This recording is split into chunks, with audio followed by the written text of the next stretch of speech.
There's Dave and there's Patrick. Hello, folks. So excited to talk about land and expand 5 strategies to drive new revenue from your customer accounts. What better thing to talk about on a Wednesday afternoon? We're going to give folks a couple of minutes to join, and I did not prepare Dave and Patrick for an icebreaker, so it's going to be a surprise. So, as you're all coming in, you'll get to know them on a more personal level. My favorite question to ask folks, because the world is burning right now, is the best day that you had recently. So, Patrick, let's start with you. What's the best day you've had recently? Ooh, best day. That's a good one. Actually, maybe this week, yesterday would have been the best day recently. I'm actually in Leavenworth, Washington, which is a couple hours outside of Seattle. It is a small Bavarian town. Everything's modeled after German, Black Forest. Like even the Starbucks and McDonald's have old-timey wooden signs. I think it's the best day because I'm out here doing some work in the mornings and afternoons, but I'm able to ride my bike. Took the kids to the pool. We went out and had a liter of beer later. It was just fantastic. So Oh, I'd say yesterday. love that. Sounds like a mini vacation. Very exciting. Dave, your best day recently? Sure. Yeah. I like the question, by the way. On the weekend, we were away up into the interior of the province. So we live in Vancouver, but we were up about 4 or 5 hours away in kind of cottage country. We were out on a lake and out on a boat, and the kids were swimming. And yeah, it was just one of those beautiful summer days, and which have been few and far between here in Vancouver this summer. It's been incredibly wet. So we're finally in summer, and yeah, it was fantastic. Wow. Oh, that sounds lovely. Peak summer days for you both. Well, I'm excited to get to know more about you, less personally, more professionally, and as I'm sure the rest of our community is here as well. But for the folks who don't know, today's event is not just about peak summer, it's about landing and expanding, and it's brought to you by the team at Modern Sales Pros. And my slide is not queuing up for some reason, but there should be a logo there. And for those of you who are not familiar, Modern Sales Pros is the world's largest and highest quality community for those in sales management, sales leadership, sales and revenue operations, and sales enablement. Those are our Modern Sales Pros. And our mission is to create an environment for our members to answer questions they'd struggle to solve on their own or they might not even know about. We do that through great live sessions like the one you're at right now, a robust online forum, our quarterly summits, and we've been doing in-person events, and they are so fun. If you are not a part of MSP, you'll be invited to join after this. Enough about me, enough about MSP. Let's talk about our amazing sponsor who the session would not be possible without. So our sponsor for this is Traction Complete. Dave, I'm going to pop to you to give us a little bit more about Traction Complete. Sure. Yeah. Thanks for having me, Taylor. Yeah. And it's a pleasure to be here. I've been a member of Modern Sales Pros for probably 6 years now. And I'm just so impressed at the attitude of everyone in the community, sharing, helping everyone professionally, learning from one another. Yeah. It's just an amazing community. I think it's a huge tribute to Pete who put it all together. So thank you again for having us. But yeah, what do we do? Traction Complete. We build software that helps customers simplify their data complexity in Salesforce. And I think everyone on the call probably knows just how messy Salesforce can get with dirty data, empty records that haven't been touched for years, records that aren't linked together. It causes this major struggle when trying to report or make data-driven decisions and with already complicated sales territories. And so our apps help to bring clarity to that chaos by automatically matching and linking records, cleaning up duplicates, and really just allowing revenue teams to manage their complex territory rules through automation. Amazing. Wow. That was such a good pitch. All right, so let's get into some housekeeping notes so that I can just leave the stage and leave the pros to it. So great to have you as a sponsor. 2 or 3 quick housekeeping notes here. First, this is being recorded. You'll get access to the recording right after. You can share it with your favorite people, with your pets, with your grandma, whoever you'd like to share it with. And then 2, we love for these to be really interactive. So please ask our panelists questions. You can do that using the chat feature and chat with all of us. Give us your best emojis, your commentary. You want to hear it all. Don't make us feel alone up here. And you can also use the Q&A feature. Whatever you'd like to use, I'll be monitoring and I can cache all of your questions. And then third, we will have some polls throughout. And we're actually going to open up a poll right now. And so if you want to navigate to the poll feature to your top right, you can answer and keep our panelists on their toes there. So I'm going to dip in just a second. But before I do that, as I said, this topic is all about things landing and expanding. It's about starting small and working your way into other areas of the business so that you can spend less time on attracting new prospects and more time on deepening the relationships that matter. So Dave, I'm going to now pass to you. Dave is the CEO of Traction Complete. You just heard from him. He has over 18 years of experience in SaaS and is a go-to-data expert in his field. And then he'll introduce Patrick. So I'll see you folks backstage later. All right. Thanks, Taylor. Yeah, I appreciate that. And like I said, just happy to be able to hopefully contribute something back to the community today that we've been able to learn so much from over the years. But with me today, I have Patrick McNulty, who is coming to us as the Director of Sales for Twilio. Patrick has over 16 years of experience in sales, so he's an absolute expert in both sales and sales leadership. So Patrick, thank you for joining us. Thank you for having me, David. Appreciate the invite, and I'm excited for our fireside chat here today. Yeah, I know that this topic is near and dear to your heart. Why did land and expand pique your interest so much? Oh, that's a good question. I think given the macroeconomic climate, we've seen a whole bunch of companies start to slow or pause hiring. Unfortunately, some have even had rifts of people. Budgets are slowing down. There's still some uncertainty happening, right? And so I think more than ever, I think you may have some data for us. Upsells, expansion into your existing install base are going to be the path of least resistance. I know for a long time it's been the least expensive, right? You've already paid to acquire that customer. Now let's go after and expand them. And I think relationships matter a ton, especially as you go up into mid-market enterprise strategic sales. And so building those relationships, understanding those folks, and then taking that kernel of work that you did. Again, if you've already proven your worth in this economic time, adding more of what you're already doing is going to rise to the top for that company when they go to make budgeting decisions. And I do think budgets will start to open back up as we get some more data around the economy. I totally agree. I agree. And good point. Yeah, I mean, this topic is more relevant than ever right now. I think I read something recently from Vendor. Vendor's like a outsourced procurement company. They help companies buy software, and they have a ton of data. And I think they posted that in Q2, there's been a 16% drop in sales and 7% drop in renewals. So I think you're exactly right that people are tightening up. You know, I don't think they've formally said it, but we're obviously seeing that we're in a recession. But we're right at the throes. You're right that people get into that protectionist mode, just like they did at the beginning of COVID, where they tighten up their budgets and then realize, hopefully in a few months, that the sky isn't actually falling and it eases up. But to your point, in the meantime, so much easier to sell to existing customers where you've built that trust. I agree, and I'll make a follow-up point. I think a lot of companies, Twilio is one of them. I've worked for many companies that are all about testing, iteration. Like, how do you get better? How do you do these things faster? And I think in order to innovate, you do have to test. You do have to buy new software. You have to bring in new vendors, bring in new consultants. And so if there is a way, that's why I think land and expand is great, because if you can land with a small proof of concept, POC, or a very small test, and then grow that over time and even across businesses. I'm excited to chat through that today, because I think it's more important than it's ever been. Yeah, absolutely. No, that's great. Thank you. Okay, so if we dive in, I mean, the first step is obviously landing, but landing that sale and kind of moving on to another logo is totally different than kind of setting yourself up for success.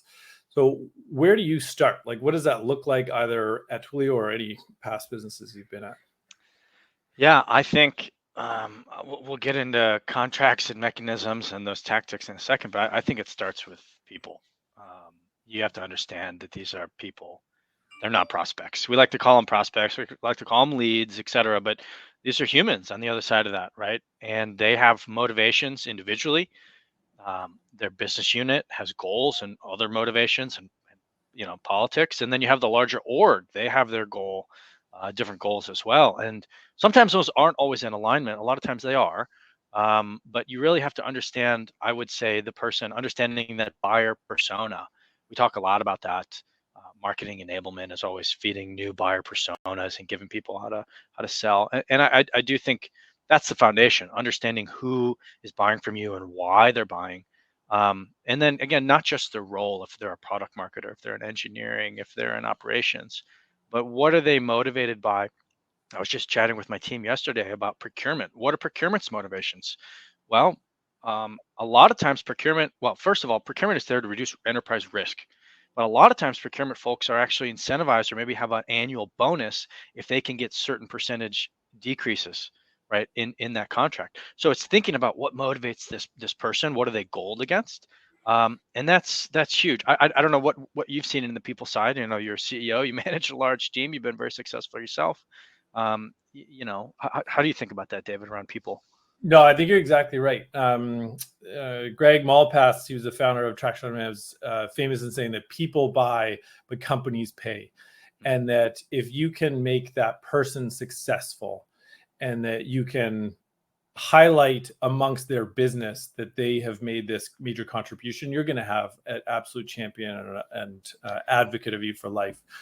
And so I think that does truly help. And then what you're saying about what is their motivation? Are they trying to expand? Are they trying to just do a small POC? But understanding that so that you can set yourself up for the future is absolutely key. Yeah, I'll piggyback there. I love the word make that person successful. There's some very tactical mechanisms that I've used in my past. They go by acronyms of MSP, not to be confused with modern sales pros, but MSP, Mutual Success Plan, or otherwise known as a MAP, a mutual action plan, right? There are a couple ways that I think you have to set expectations and help make that person successful before you even land. So we're talking about, okay, I'm trying to break into account. This is greenfield. How do I go in and set the stage, not just to get the one and done sale, but to set the stage for the next several quarters, several years even. And that's through a mutual action plan, mutual success plan. So, you know, I have some great examples of this later, but it's you know, when you're entering into a POC, a proof of concept, I will never enter into a POC unless I have two things. And I'm pretty explicit about this, which is one, we need to have some hard metrics set. Like, what are our success criteria? What is the go, no go, green light, red light? Okay, like, what does that mean?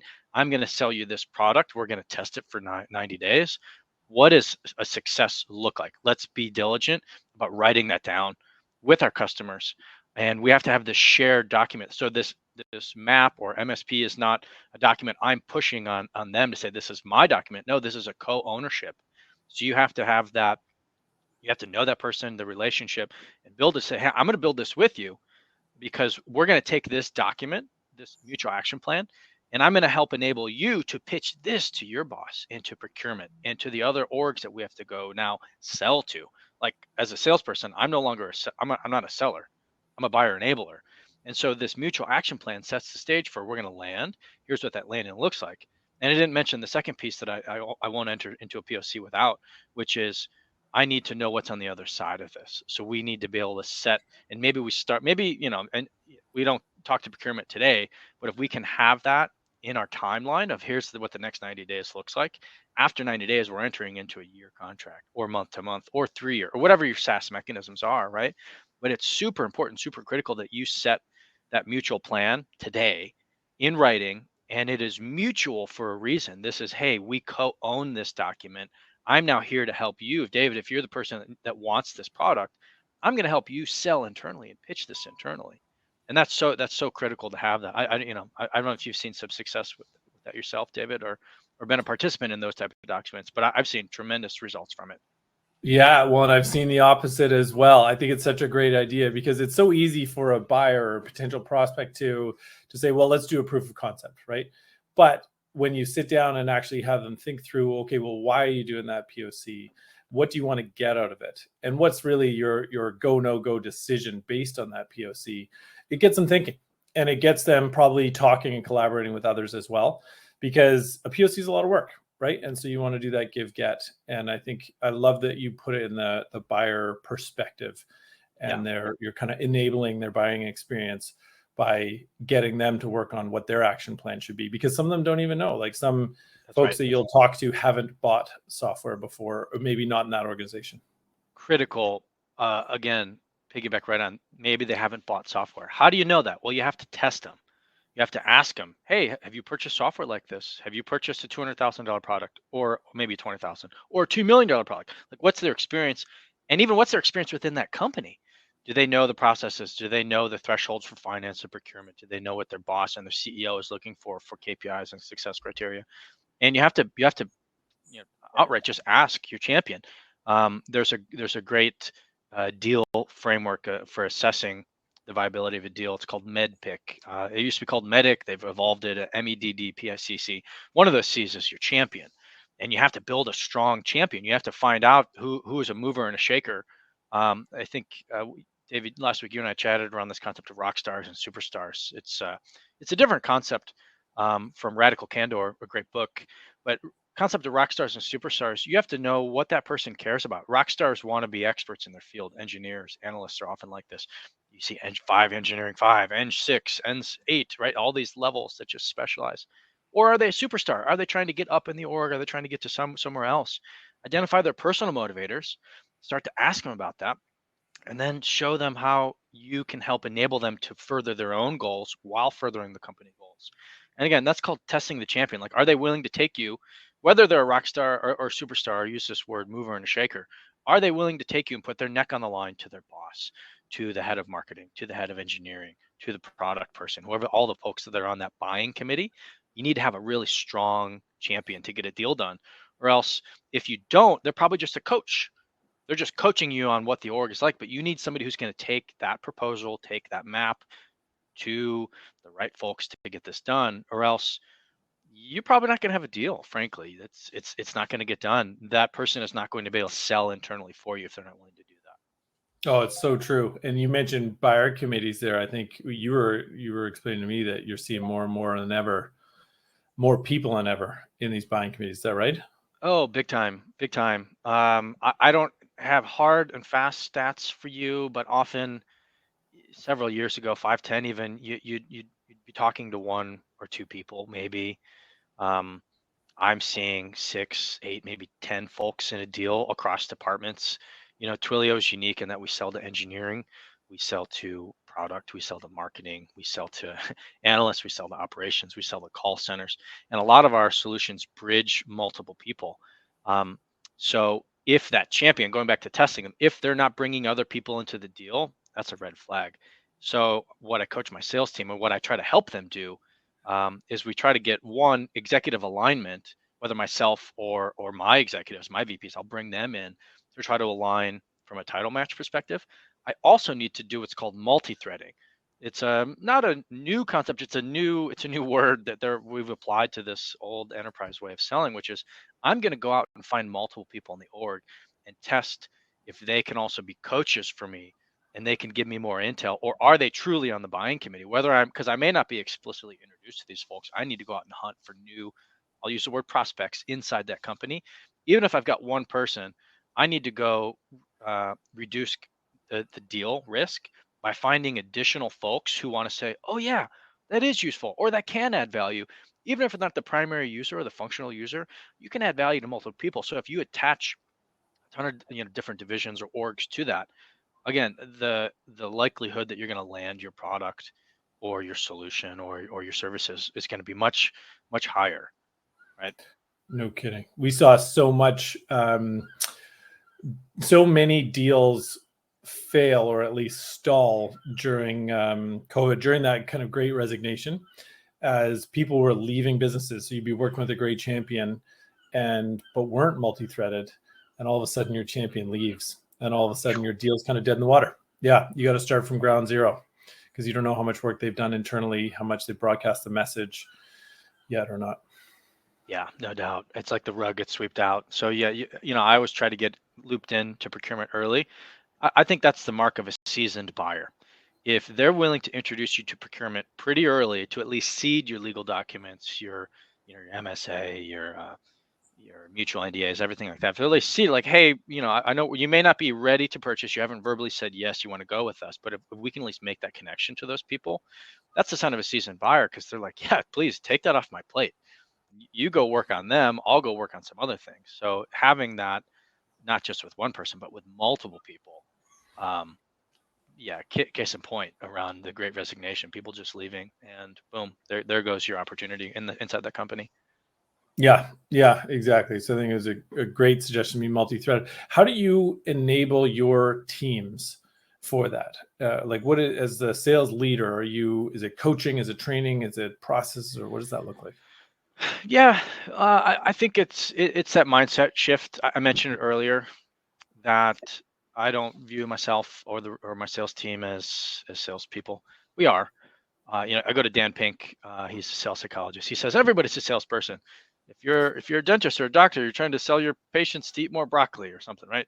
Or if you're a Your parent, you're trying kids. to sell them to go to bed. Like, okay, you have to sell them on this stuff. But in enterprise selling, it's okay. How do I enable this buyer? I'm jumping on a call tomorrow with a brand, and the whole purpose is to make him audible ready. So myself and my rep are on with the champion. Okay, how do you be audible ready so you can go to your boss and explain the problem, solution, and value that you are delivering? And are you equipped with the right case studies? Are you equipped with the right set of slides and the right document that you can go pitch? And so it is that mindset shift around, okay, find that one person. Now let's go find other people, and we use tools for that, right? We have tools like Traction Complete, Twilio. We have tools uh, like Discover.org, now purchased by somebody else, but LinkedIn, Sales Nav. There's a whole slew of ways, because you have to ask that person, depending on their seniority and their tenure at that org, they may not know who to bring in. So you now have to go do that. And there are tools, there are ways. I'll often tag team with my sales team as well. I'll be sending ghost written messages to some of their executives who we think will be on that buying committee, and we will kind of divide and conquer, as it will, and try to tackle different folks. So that's a big tactic for me, that I'm always telling my rep, like, hey, if you have a message and you need Jeff Lawson, the CEO of Twilio, to send it, and we're going to go land a deal, he is more than happy. Tee him up with a ghost written message. It'll only take him 1 minute to send it. Let's go tackle that company as a herd, like this is a whole sales team, one motion. You're not alone, right? Oh, that's awesome. And I love that even Jeff will get involved. That's fantastic. Oh, sure. So in my mind, land and expand, obviously it starts with landing the deal first, but it then comes down to four things. It's once you've landed, expanding by upselling either more of what you've already sold or a higher version of that. Cross-selling, so selling additional products, expanding across perhaps other departments within that business. And then fourth would be expanding across multiple businesses within that corporate family, right? In a large enterprise organization, there's lots of different subsidiaries and sister companies and global headquarters and whatnot to expand across. So what is your approach, I guess, and maybe starting with upsell, what's your approach at Twilio? And it might be different, because I know Twilio isn't standard license-based or user-based, I should say. It's a little bit different. It is. So in my past, I've worked at a traditional SaaS company. I've worked in media. I've worked in advertising. Twilio is unique. I think maybe only Amazon Web Services is perhaps somewhat similar. Twilio upsell. So an upsell means more of the same, usually to that same group. An upsell. Twilio upsell, because we sell, let's say, SMS, so text messages. If you're not familiar, the most of the United States text messages or even emails that you receive as a consumer are probably powered by Twilio. The brands wouldn't build them that themselves, right? They're building their defensible mode around whatever their business is. They lease this stuff from Twilio, and they use our platform.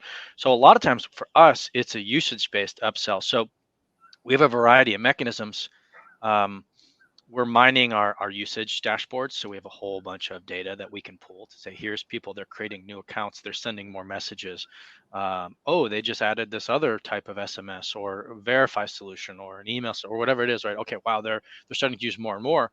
And so one of our first ways that we do that is we reach out to that customer and we provide them with some insights, some data. And it may be super trivial to us because we've seen it 100 times, but that may be that customer's first time. So I think leading with some sort of aha moment you can give to that customer, like, hey, I'm seeking first to add value to that human, right? I'm not seeking first to try to further my agenda. I'm saying, okay, I saw these three things. I think this is really curious. Or, hey, there's this other risk. Oh, by the way, we see this a lot. You're not allowed to sell messages around cannabis as an example. But CBD is this really interesting piece that falls into this gray area right now. So if we see some messages that fall into this, the carriers will block it. Or, okay, so I'm trying to now help that brand to say, hey, send the message this way, don't send it that way. Did you know I see a 10% increase in blah, blah, blah if you added this call to action to your consumers? So it's that whole thing of like, okay, add value, provide data to the customer, get those insights. I can tell you 90% of the time you're going to get a meeting with that person. And then it's okay. Hey, you know what? Why don't we lock you into a contract, or why don't we sell you more of this or upsell that? Because you first added value, they're a lot more likely to say, yeah, you know what? I will have a conversation, and fantastic. Let's do more of the same. This has been working. And I think just providing that is going to be tremendous. I don't know if you've seen some same results with adding value through data and insights, David. Totally. Yeah, absolutely. And I think on top of the data, because the data I think has helped us more across the cross sell, but for upsell, what I've seen is just educating people on what other companies are doing, right? Like, hey, how are other people also using this that you may not have even thought about? And it might fall into the SMS messaging too, right? That they just haven't even considered selling that. And then, yeah, it makes total sense. And it's an easy add-on. Usually it's not that much more expensive to add on licenses. That's right. And where I've seen that data really help us at least is then the cross sell, is selling other products. Hey, you've built that trust. We've sold one product. It's been really beneficial to you. Now let me show you some metrics on how these other products can help too. I don't know. Is it, and at Twilio, I'm not even sure. Are there multiple products to sell and cross sell? Oh man. Yeah, it is nice. So I started on our Segment side. Segment is the leading customer data platform. And customer data platform CDPs fill this unique niche in that we're event driven. So every time you or I as a consumer go to Nike.com and we're browsing through shoes and clothes, every click, every scroll, everything I put in my cart, those are all events. That brand Nike is now collecting it using Segment's platform as an example, and they're able to personalize the journey all the way down through the rest of that customer journey. It's pretty exciting. I've always sold marketing and marketing analytics, so I gravitated towards that because I've actually been on that side of the house. I've been a product marketer, so I get that value prop. Now I'm over on the Twilio generalist side, and we have a very large bag.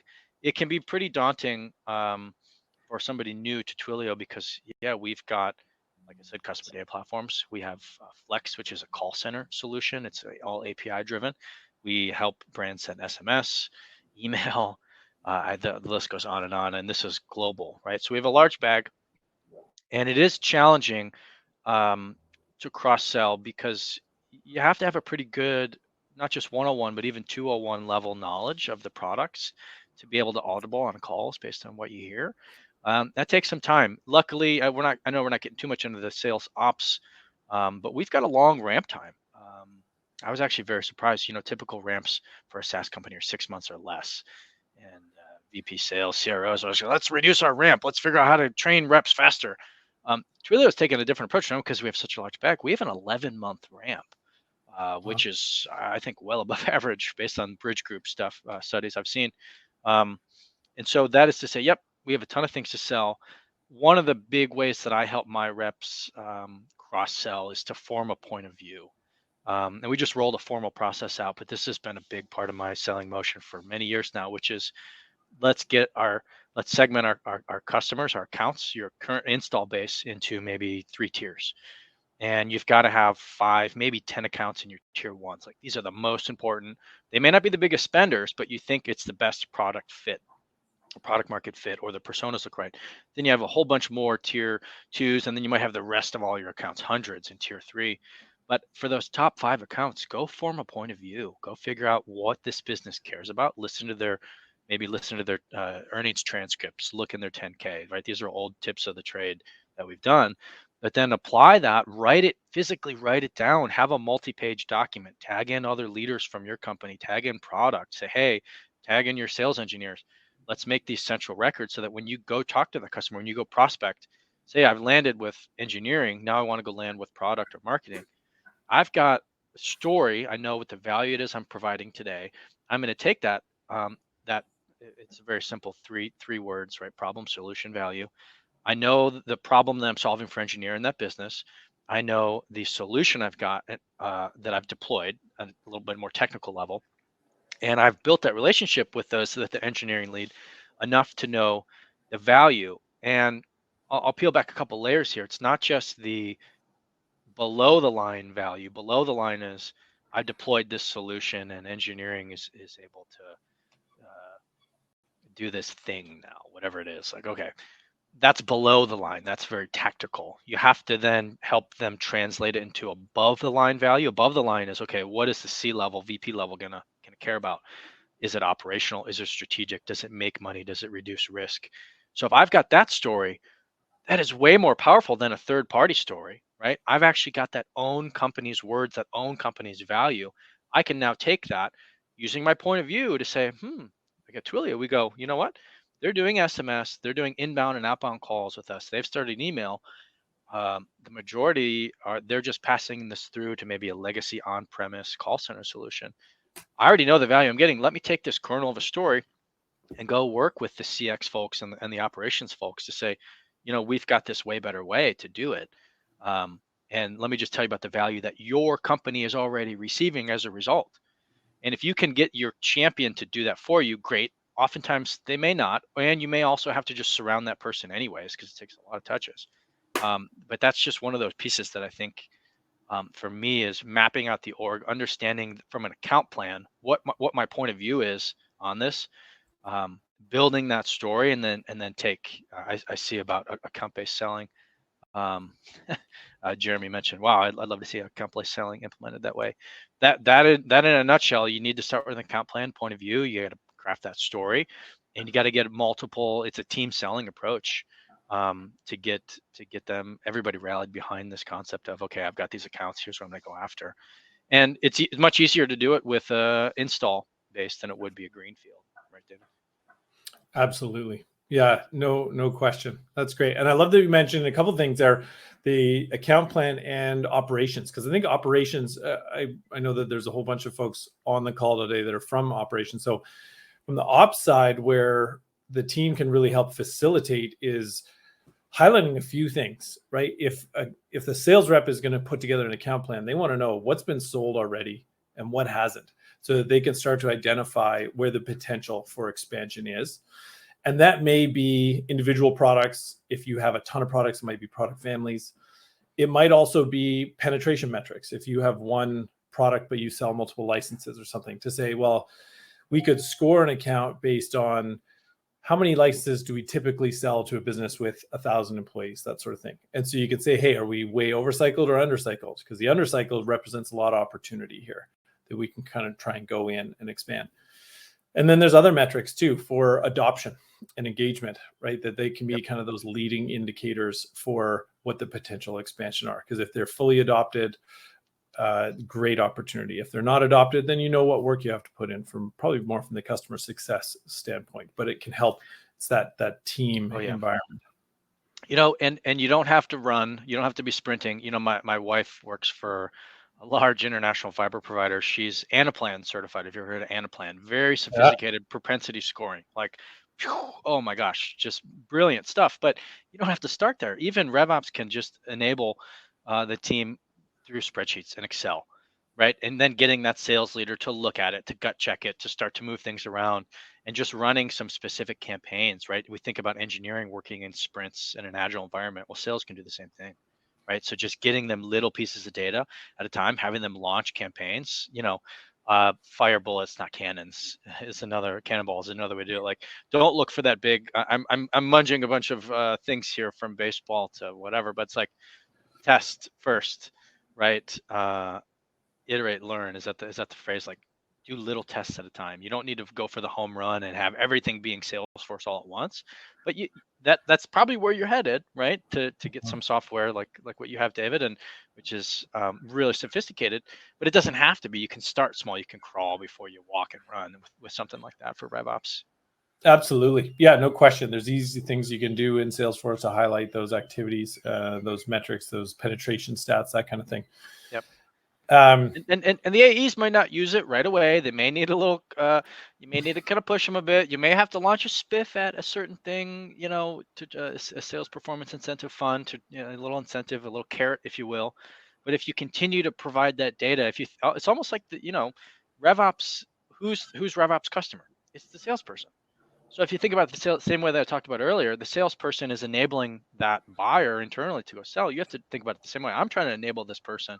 Not everything's going to land, but if I can continue to provide insights and value and data, as small as it may be, um, that those shavings will lead to a pile, and that rep will be able to, take all this in and make some meaningful impact, and in the result of landing new accounts and upselling, right?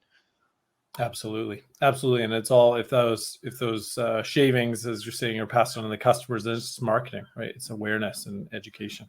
That's right.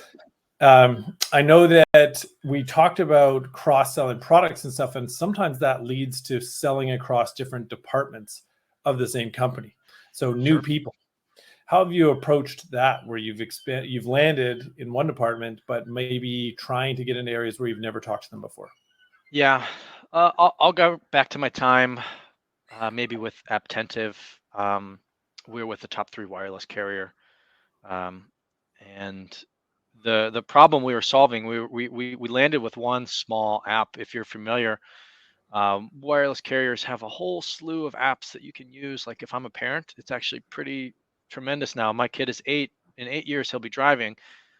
They give you all these metrics based on their cell phone app. You can plug into the car, like, are they braking too hard? Are they speeding? And they do this, they can control the apps they look at on their phone and what they can do. And there's this whole slew of things to just, protect kids. Maybe it's over parenting. I don't know, helicopter parenting, whatever it is. But I think it's tremendously valuable. And they have the data and the usage to show it. I mean, there are several million people in the U.S. using these apps. So with App10, one of the challenges they had was being able to measure the sentiment of their consumers. Like, how do these people feel about the app, like a Net Promoter Score and CSAT type metrics? Well, we landed with one of those apps, and the solution was very, very, very basic. It was event-driven surveys. So every time a consumer did something a number of times within a certain area of the app, we were able to survey them and how they felt about the app experience. And that data is tremendously valuable to the product managers who owned that app. However, those apps were all very siloed. There was almost no central organism or mechanism that were controlling what these apps do. For better or worse, I think for better, those apps were able to iterate on their own and probably go faster because they were siloed. But one of the things that we did was we quickly understood the value that we provided to those app owners. And the value was we're actually helping them prioritize their engineering sprints, because they're collecting data at scale from their consumers. So rather than just getting a handful, like valid survey size is 30, as an example, I need 30 participants, respondents in a survey for it to be valid. We were getting like 3,000.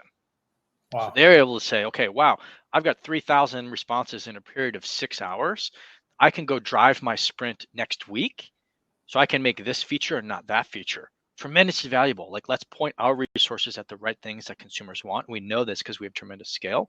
So we took that to say, holy crap, we can actually now tell them they're not wasting cycles of development time. I think we had calculated like 3 months of time they were wasted. How do we now take that times the number of resources they have to build an ROI story to say, great, build the features your people like. Not only that, but reduce operational workload. We took that kernel and we brought it to another product manager. He's like, fantastic, let's sign me up for POC. Like, easy. Boom, we did that. We did that across 8, 10 different product owners.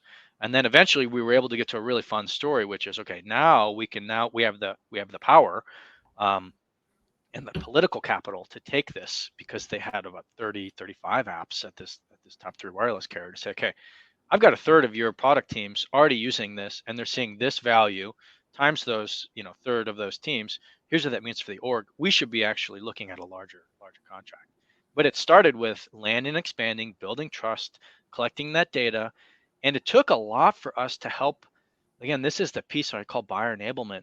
We had to peel back an onion and really figure out and help that person articulate the value that they get at the enterprise level, enterprise being at the company level. Like, they're like, yeah, it makes my job easier because I have all this data and I can figure out what the roadmap. And engineering is like, oh yeah, we're having our engineers do this instead of that. But I'm like, okay, that's below the line. Let's take it above the line and say, okay, what does that mean for the company?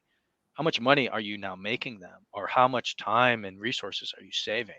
So we took that story to other people, and they were like, it was an aha moment for them. And it was, from there, the story was a really bright one, because it was multi-year 7-figure deal right after Amazing. that. Yeah. Amazing.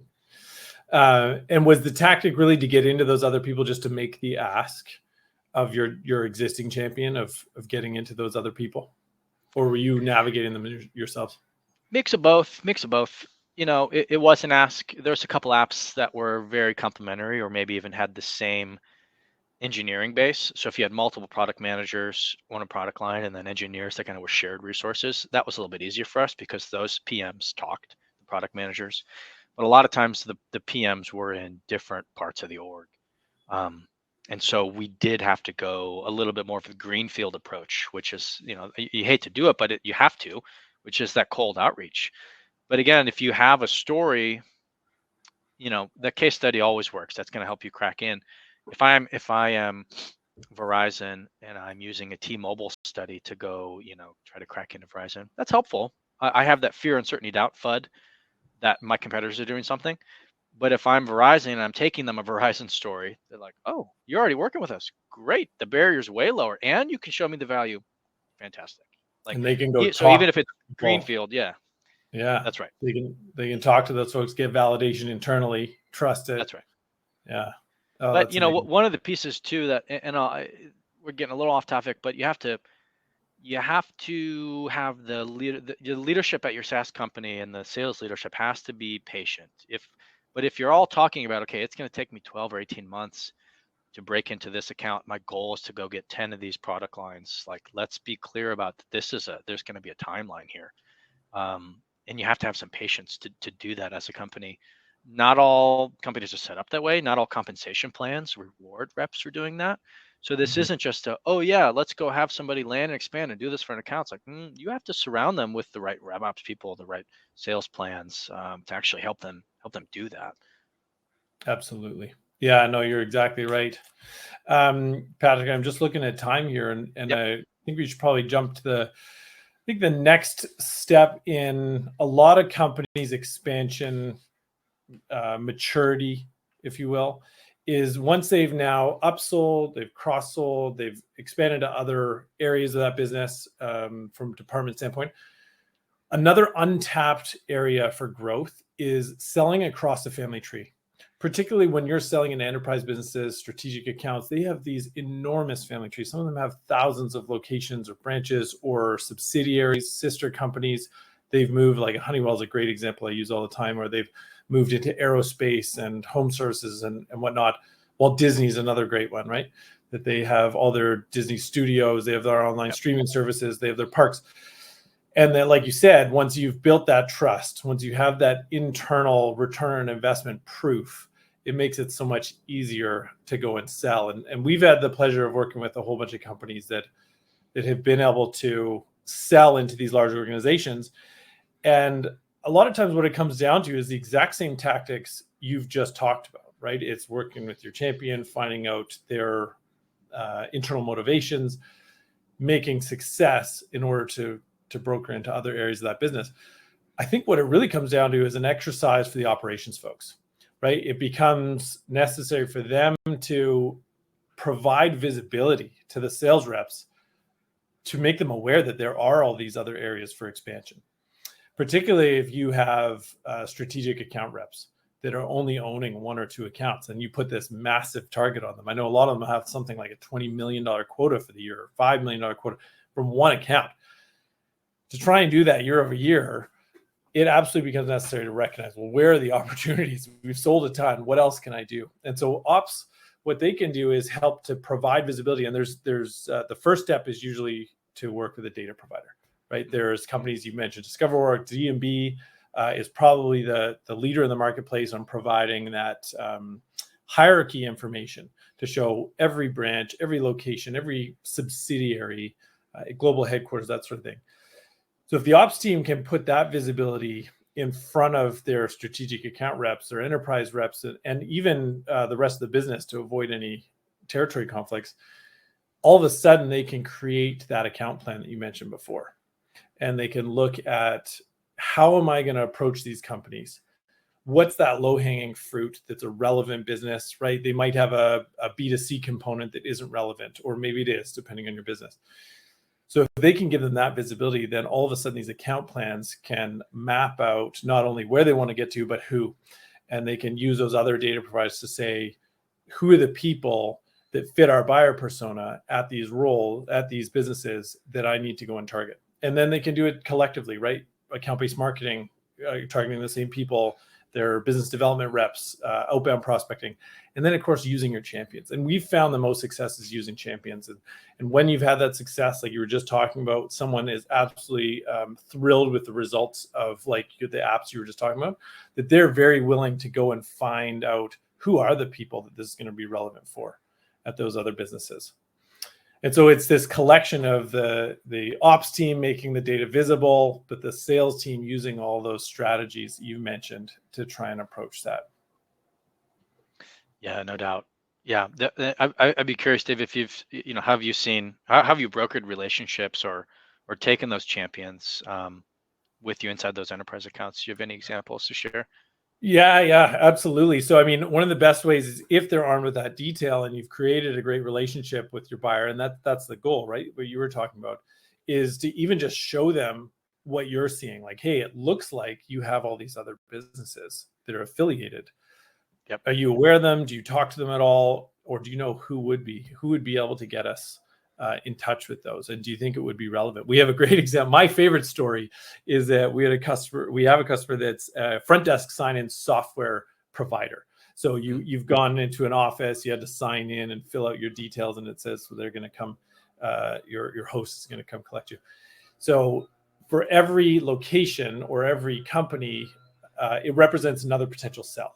Right? Telecommunications providers the same thing. You put another wire into that office, you provide another internet package, right? It's more sell. And so they want to be able to see all of the potential locations, all the offices, all the businesses that they can sell to. And that's just one example. But yep. The story we had was that they started with a couple small deals and immediately tried to propose. They went right for the marriage proposal, and the headquarters like, forget it. You've sold into one of our 1,000 branches. And so they went and sold into a few more and then came back and eventually was able to make a enterprise level deal for a massive 7-figure deal. It was pretty cool. Awesome story. And, I think you got a date before you propose there, right? So one of those phrases. One of the things, and I'd be curious, my hypothesis is coming back, but pre-COVID, one of the things a strategic rep could do is get a badge. If you got a badge, and you are assigned. So if I'm trying to sell, I'll take T-Mobile as an example, and I worked my relationship enough that I could myself get a T-Mobile office badge, and I could go a few times a week to be in that office, my likelihood of expanding was so much higher because I'm printing out material. I've got a case study sheet that's T-Mobile branded. I'm hanging it on people's walls. I'm putting it on the bulletin board. I'm networking. I'm FaceTiming with people. Now that was crushed with COVID, that approach, but I am seeing it come back. I'd be curious if what's your hypothesis on that type of approach of getting a badge? You think it's close again? A lot of people like Twilio we've announced remote first work. Our team is completely remote. Now I've also seen buying thresholds go through the roof through COVID. Like, I used to say it was probably a couple $100,000 that you could sell over Zoom. I actually think that number is closer to 7 figures that you could sell over Zoom. I think, though, there's coming back a little bit to that in-office mentality, or there's a balance coming back to it, to getting a badge. I'd be curious if you have some point of view on that badge approach, David. I love it. I love that approach. And I do think you're right. I know that there's a lot of metropolitan areas that are actually incenting and driving people to come back into the city core to put their employees back in the offices to help thrive and revive these downtown cores. And so we're going to see more people in offices. We're going to see more potential for getting that badge and expand in that way. Yeah. So Patrick, I know we're running a little bit short on time here.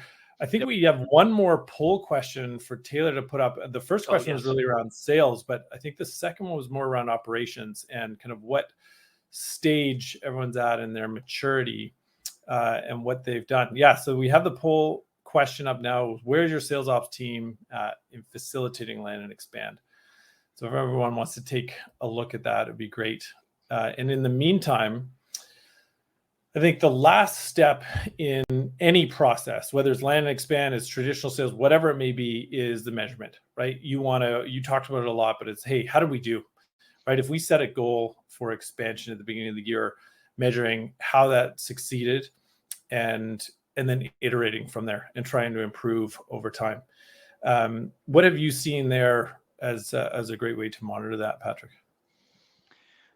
Yeah, I think Twilio's been fortunate. I'll keep it short, which is net retention, customer retention, and revenue retention. We're in the 130 plus range consistently quarter over quarter. So 130% Wow. net revenue retention. Wow. Yeah, it's very high. But again, it goes back to we incentivize for that.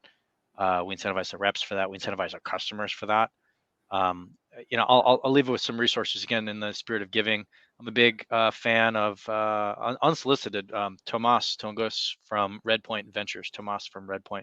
It's a great blog. He talks a ton about SaaS and net revenue retention as well. So that would be my big piece. I would say is a good way to measure if your land and expand strategies are working. Oh, it's so true. Yeah, exactly. The proof is where you start at the beginning of the year and where you ended at the end of the year for particular customers is how much did you grow them? How much of that was from upsell, from cross-sell, from expansion among departments? So all that data helps you as a business grow in the future and put plans in place for the teams the next year. I think the only thing I'd say is that the revenue is a lagging indicator. Right. And so what I always look for is try to find those leading indicators of where that potential is and how we're progressing throughout. Because like you said, to your point, it might take 12 to 18 months to do that. And so in the meantime, what you can measure are things like adoption levels, right? What have they touched so far on the product? Penetration levels across the business. How much have you sold in what you typically do? Engagement metrics. How engaged are they with you, with your customer success team, with your sales team? Because that's all going to give you information on how likely they are to be able to expand in the future if they haven't done so already. So a couple other things that love that. I love the engagement metric piece too. That's a smart one. Yeah. So I think now that we're coming up closer to time, we want to leave some time for question and answer. But I think we have a slide just to kind of wrap up and do a quick overview and some tactics.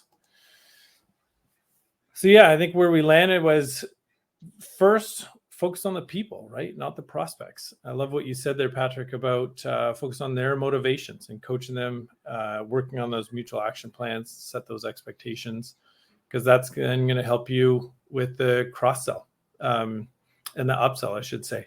But yeah, anything you wanted to add to that first point? Yeah. Real quick, it's like you said, understand the motivations.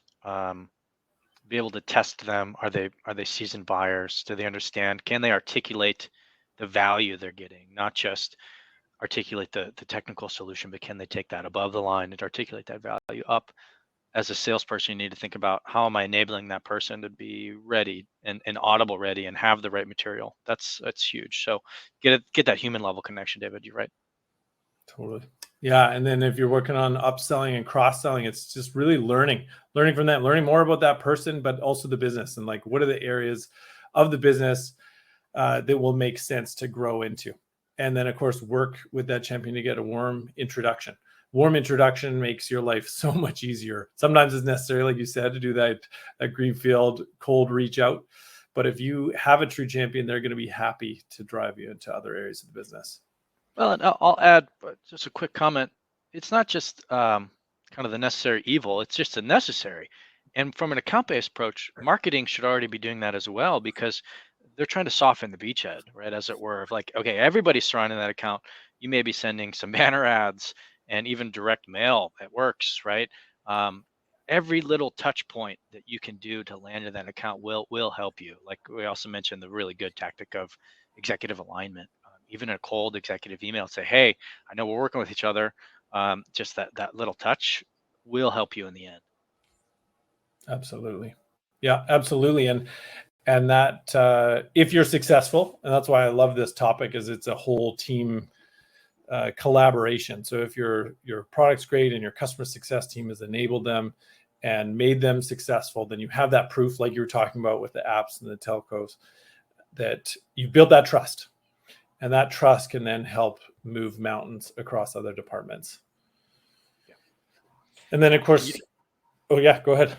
I was gonna say you had that great example of the sign in at the desk example. I mean, that's how it's done.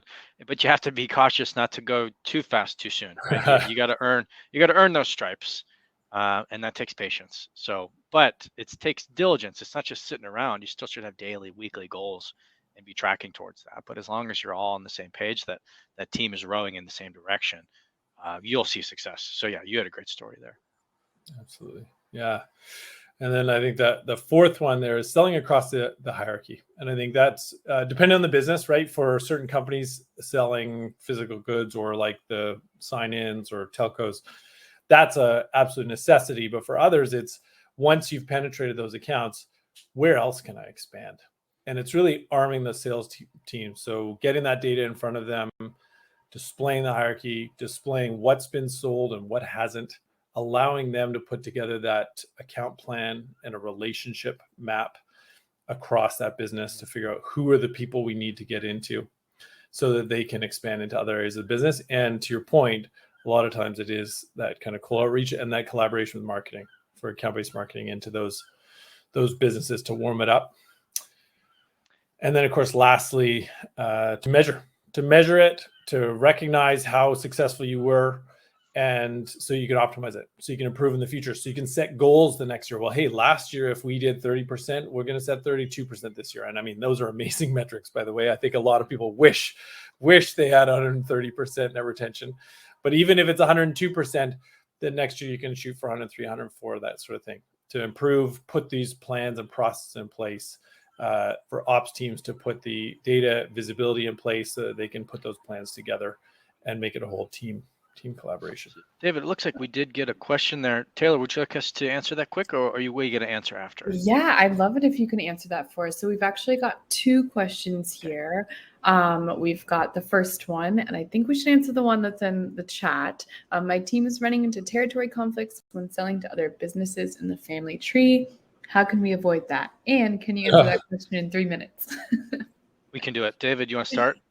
Sure. Yeah. And it's so funny. It's true. It's true. When you try to expand across other businesses, you run into territory conflicts if you haven't set up the territories to own the entire family tree. And of course, then you needed to know what the family tree was. So if you haven't done that, you're going to run into these situations where a mid-market rep is selling into an enterprise account. They just didn't know. Avanti is a great example. It's a subsidiary of Honeywell. Totally different name, different domain, different industry. Wouldn't know it. So the best thing is, you work with that data provider, have the data first, then enrich all of your records so that you can map these accounts to one another. Walt Disney, the Marvel and the Pixar to Walt Disney kind of thing, so that now you know who is part of it, make it visible to your clients, and put it in part of your territory planning exercise so that you're not giving Pixar to someone and Walt Disney to someone else, because you're just facilitating that account conflict. Unfortunately, though, these things just happen. You can't always plan, right, for it. Companies get acquired all the times. I think it's important to have some policies in place. Holdover policy is one, meaning that rep who has the account, even though it was acquired by a larger company, has the opportunity to hold it over for 30, 60, maybe 90 days, depending on how complex or strategic that is. You may also say, you know what, that account doesn't get moved over to the new rep until the new year, or whenever your fiscal is, whatever that period is. If that customer is explicitly saying, no, I want my subsidiary on my bill, however, then you need to move it. And the one rep is going to be unhappy, but the other rep is going to be happy. So you just have to, I think my thing would be to put some of these policies in writing, knowing there is some management discretion. Also, just, having a human conversation with your team. You want to have equity in, in your distribution of accounts. However, these things happen. So having policies in place. You could also run some split commission. I usually wouldn't do that. I know this is probably a whole different topic for another webinar.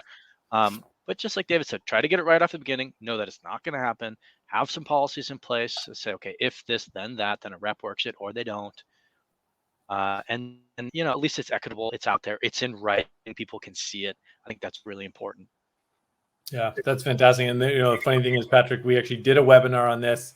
I don't know, a couple months ago. Matt Wester from Capato had the exact same suggestion you did on the policy and have it in place and running agreed to ahead of time. Yeah.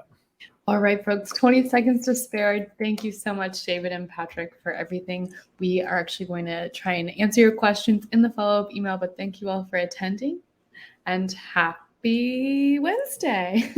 Bye, you all. Thank you. David, Patrick, I will see you backstage. Thank you. Thanks so much, Taylor. Thanks for having us. And yeah, keep your eyes peeled, everyone. We'll send out kind of that tactical checklist for what to follow as a subtask. And of course, if you have any other questions, feel free to reach out to us and we're happy to chat through any of those business cases. All right.